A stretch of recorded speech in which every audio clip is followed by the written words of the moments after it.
Welcome to a code report solution video. In this video, we're going to be covering the first problem from the LeetCode contest number 40 entitled Occurrences after Bigram. The problem states, given words first and second, consider occurrences in some text of the form first, second, third, where second comes immediately after first and third comes immediately after second. For each such occurrence, add third to the answer and return the answer. So that's actually confusing problem statement in my opinion. The problem is very simple, and we'll just take a look at the examples and see what it's actually asking. But note that the constraints for this problem is that the length of our text is going to be between 1 and 1,000 characters. The text consists of space-separated words, where they're all going to be lowercase English letters. The length of first length and second length is going to be between 1 and 10, so that's just our two words that we're looking for. And the first and second are going to be all lowercase English letters as well. So let's take a look at the two examples that LeetCode provided us with. So here they are, number 1 and number 2.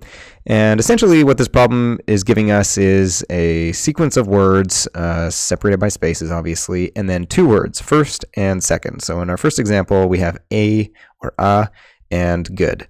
And what the problem is asking us is to find basically sequences of words that follow the pattern first, second, and then to find the word immediately after those two words in sequence, and then to add that to a list of words that we're going to return at the end.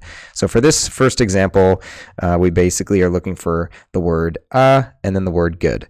And we're going to find that twice. So here it is, good, good. And the two words preceding those words are girl and student, which is why you see girl and student here.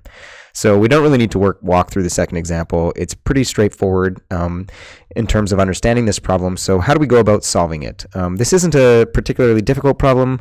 The purpose of this video is to sort of introduce different ways to solve it sort of functionally.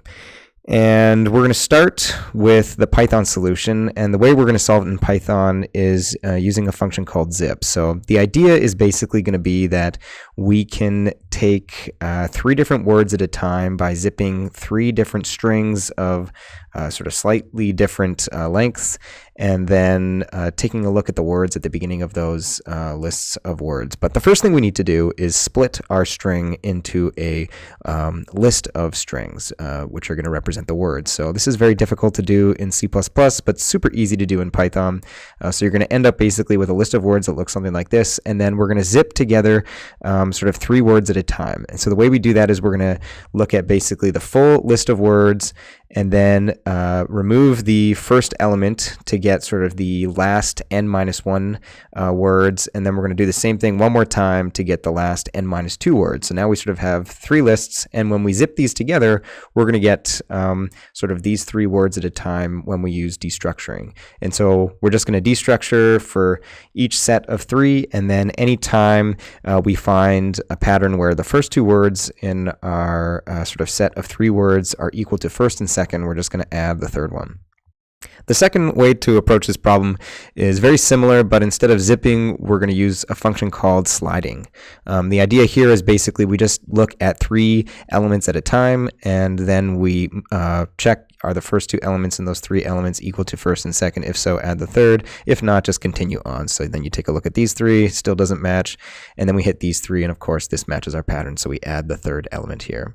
So those will be the solutions we use when using C++, 20 ranges, and Haskell. So without further ado, let's get to the code solutions. So here's our Python solution. This was the actual code that I submitted in the contest. You can see very beautifully here, we just have a split method, so we don't need to worry about doing that by hand. And then we are using list comprehension and sort of generator expression internally to get what we want. So here is our zip with the pattern that we talked about, where we take all the elements, the last n-1 elements, we use a slice here to get that, and then the last n-2 elements, we use another slice here, and then we use destructuring to get each of those elements one at a time, A, B, and C, and then we can use sort of the functional filter with our if statement in our generator expression here that says if A is equal to F, the first, and B is equal to S, our second, then we want to append or include C in our list.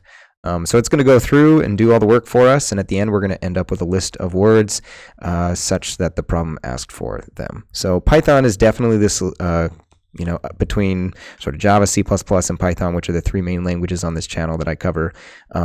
In LeetCode, you would have wanted to choose Python for this, because definitely whenever you're splitting a string that's sort of space delimited or any sort of character delimited, Python is the easiest solution to do this in.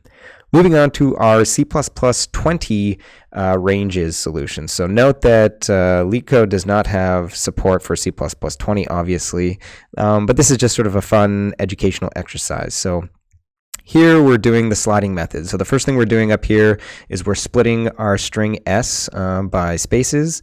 And unfortunately, I had to play around a bit, and we can't immediately just go into calling sliding. We have to basically convert this to a vector of strings, which will then ultimately become a range of strings, because the result of our split by the space character is a range of ranges. And then when we get down to our filter, where we have to compare our A and B, which is our first and second string, with the inner strings that we've split, we don't have strings anymore, we have ranges. So you're trying to compare a string with a range, and that's an issue. So we have to do this little trick here where we're basically going to vector string. This is ideally the code that we would want here, where we're just splitting it and then directly going into our sliding window. But at the moment, this doesn't work. So back to our correct solution. So once we've split this and stored it in a temporary t, we then call sliding, and we pass it a parameter, which is basically going to be the number of elements in our sliding window. Then we make a call to our filter algorithm, which basically takes a lambda in the form of a predicate, and our predicate here, it takes a predicate in the form of a lambda, sorry. In our lambda body here, we're basically checking, is the first element of our range that consists of 3 strings, is the first one equal to A, and is the second one equal to B? Note that we get access to the first and second element by making calls to the begin methods in our ranges namespace, because if we were to use the begin method in the std namespace, they wouldn't work or have overloads for the ranges that we need here.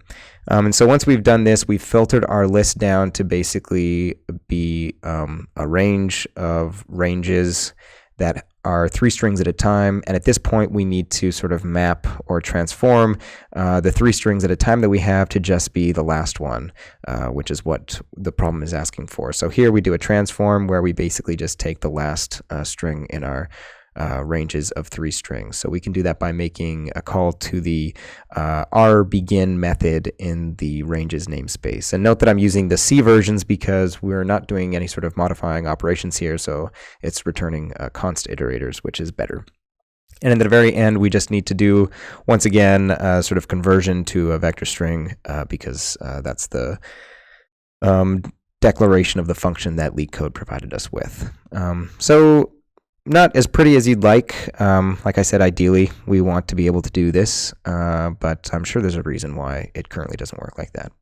And moving on to the most beautiful solution of all, in my opinion, Haskell. So here we're basically doing the exact same thing that we did in C++ 20 ranges.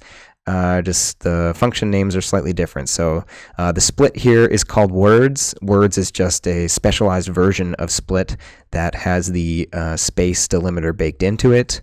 And then we make a call to the sliding function, which I had to implement myself. I'll show that in a sec. And then the filter here is a lot more terse than what we had to do in C++. So here we're taking the first 2 elements of the list that was returned to us by our sliding algorithm, and then with those 2 elements we're applying a equality section that's basically checking, is those 2 words in that list equal to A and B. And we're filtering based on this predicate. And once we've done that, we're doing the same sort of transform that we did in our C++ solution, but transform in Haskell is called map, and we can just get the last element with a call to last. And as I mentioned, we had to implement sliding ourselves, but it's pretty straightforward. It just looks as follows. The signature is taking an integer, which is going to be the length of our sliding, and then a list of elements, and it's going to return a list of elements. And we're basically just checking in a guard statement here, or guard expression.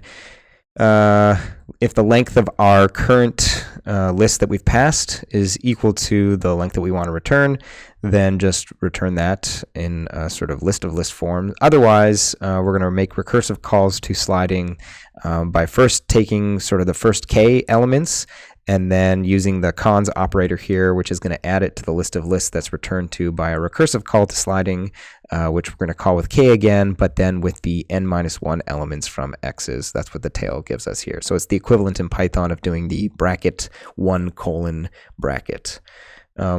And note that this is not the best sliding function in that it will fail, obviously, if you're given length x's less than k, but we know that we're not going to run into that, I believe, for this problem, or at least for the examples that I tried. So for the most part, this works. The last thing to talk about is the time complexity for this problem, which is going to be linear because we are not doing anything that is worse than just a single pass over our initial string s.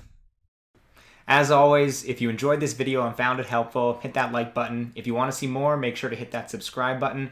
You can follow me on Twitter for reminders 30 minutes before contests start, and you can find all of the code shown in my videos on my GitHub page. Thanks for watching, and I'll see you in the next video.